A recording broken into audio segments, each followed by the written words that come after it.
Hello everyone, Schnucks back at it again with another video. This one's a little different. It's going to be a quick rant. I wanted to get something out there because I feel like this is slowly killing the game. So I see all these tier list videos coming out, and honestly that's one of the biggest mistakes that I've seen so far in this game with the community, is that the community follows these tier lists and everyone essentially has the same champions. Everyone's been after this strength build and burst DPS, getting everybody down. So we have the male Tidestorm, female Ignis, male Fulgur, female Lionstone, champions like that have been showcased and talked about.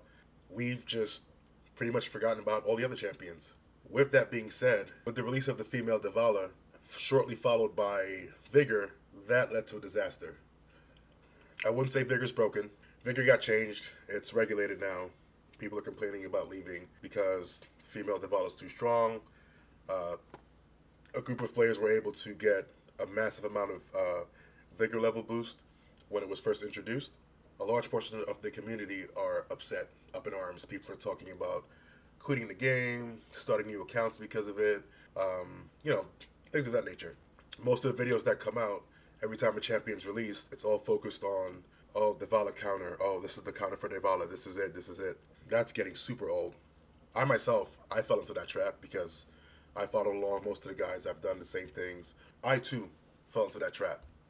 The other side of that trap is because of this, and everyone's complaining about, because of this, everyone's complaining about the female Devala, saying it's unfair, the game's unwinnable, and it only comes down to who has the stronger Devala.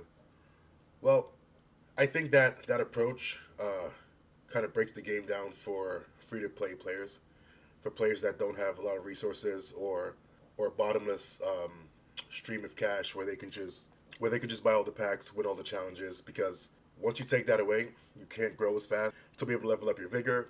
Even if you have several hundred, it's probably going to get you about 50, 60 vigor, with like 500 champions. So even if you have a ton of champions, it's still going to take time. You still have to slowly grow.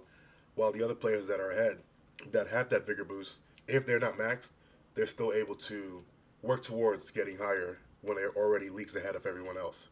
The problem is we're taking this approach as fire versus fire, and this game is not designed that way. The game and your team setup is fully customizable.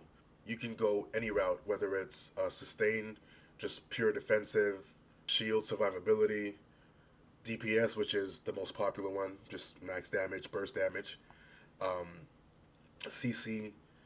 I mean, you can silence, stun lock. There's so many things you can do in the game. Charm, banish. Those characters, the Lux clan, completely overlooked and bring so much to the table. But because everyone's been so focused on this whole pure DPS, burst damage, we're at this point now where people are quitting the game. It's not as enjoyable for a lot of free to play players because, again, they focus just on that one aspect. If we're doing fire versus fire, if I have a flamethrower and you have a match, I mean, who's going to win? Eventually, you're going to stop trying. So, with that being said, one more point for this video. The warrior clan. I myself have been guilty of this too. The warrior class, I should say. The warrior class as a whole has been completely overlooked by the majority of the community. I've even felt that they're unplayable, that it doesn't make sense. Even with the release of these two new clans, well, the release of the Samir clan, I thought to myself, oh wow, finally a warrior we can use. And I've heard some people talking about, getting some vigor in there, getting trades, testing them out. And it dawned on me, the problem is not that the warrior clan is unusable. The problem is that we're all focused on the same traits and we're all focused primarily on strength. Whenever you see a content creator or you see a Discord thread or Reddit, where they're talking about what's happening with a character and what traits to use, you see the same handful of traits being rotated, and it's all super offensive traits. When we talk about vigor for these warriors, and it's the same thing. We're talking about using Trevelyan's to pump vigor into these champions. If it's a warrior and you're using a marksman for vigor, you're destroying the class. The traits needed for that warrior to survive and for that warrior to thrive are not the traits that you're going to get by using a marksman as fodder for that champion. If you don't know what I'm talking about, I actually have another guide on, I actually have a marriage challenge guide, which goes in depth about Vigor and what champions and what classes gives you the most stats for your character. Essentially, without proper traits and without proper Vigor being used into those characters, what you have is you have a warrior going into a fight wearing cloth armor. So you're giving that warrior cloth and a staff, and you're saying, hey, go out here and have these 3 to 5 guys beat on you and survive it while doing damage. If you really think about it for a second, it doesn't make sense. If you give your caster a ton of defense and HP, you put them into the fight, they lack strength, they don't do damage, you're gonna say that champion sucks.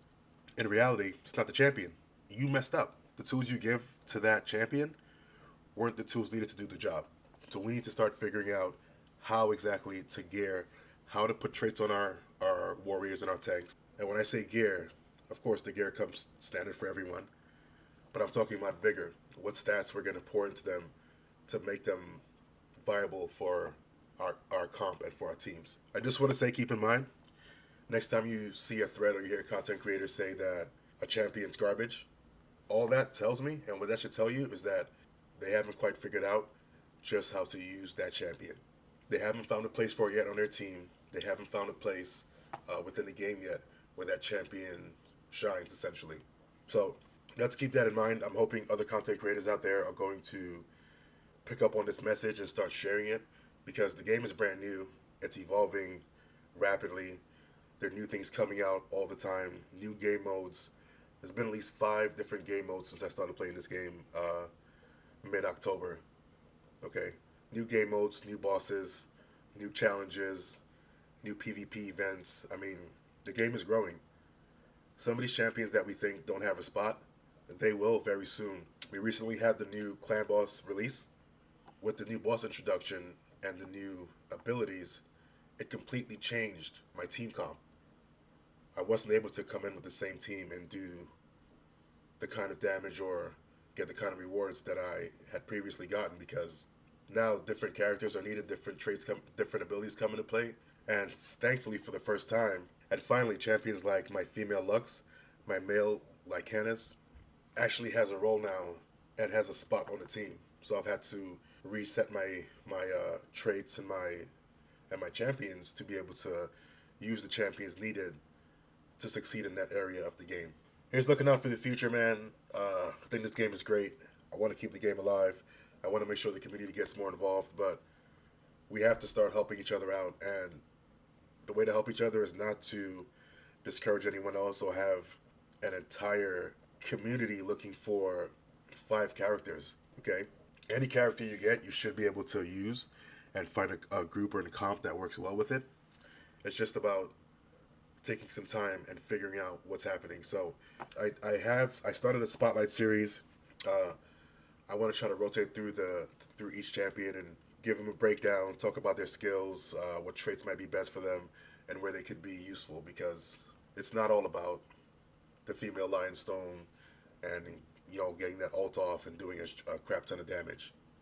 There's way more to this game than just that. With all that tier list nonsense, a lot of people look at this game as a game of checkers when we're really playing chess. So it's time for us to step it up, stop the bitching and complaining, and look at all the other options that we actually have in the game. Get some of these skills back in rotation, get some of these traits back in rotation that are just ignored altogether, not used, and where people say they're no good. Yeah, they're no good for your female Ignis. They're no good for your male Tidestorm. You know, they're no good for your burst DPS or for your, you know, for the one hitters or the 2 hitters. They're no good for them. And I agree, that makes sense. But there's a whole other side of this game that's not being utilized. So are warriors dead? That's ridiculous. No. I've been making that, I've had that mindset and that mistake since I started this game. Warriors are not dead. They're just used wrong. In short, all you free-to-play players that don't have a ton of cash to drop into the game or can't compete with the players that's been playing for months, follow me for more content so we can figure out exactly how we can counter what's going on in the game right now. It's not going to be worth it for you. It probably won't be enjoyable to try to do fire versus fire or strength versus strength. It's time to explore other options and have fun in the game instead of just trying to have more strength and get that Devala and use her to win everything in the game. Also, as soon as this marriage challenge is over, I'll be doing a spotlight video on the male Samir. We can get a good look at him and see if my ideas are right and if he can fit into a team, if he can survive, if he can help and do damage at the same time. That'll be coming soon. Thank you so much. Enjoy the rest of your day. Stay awesome.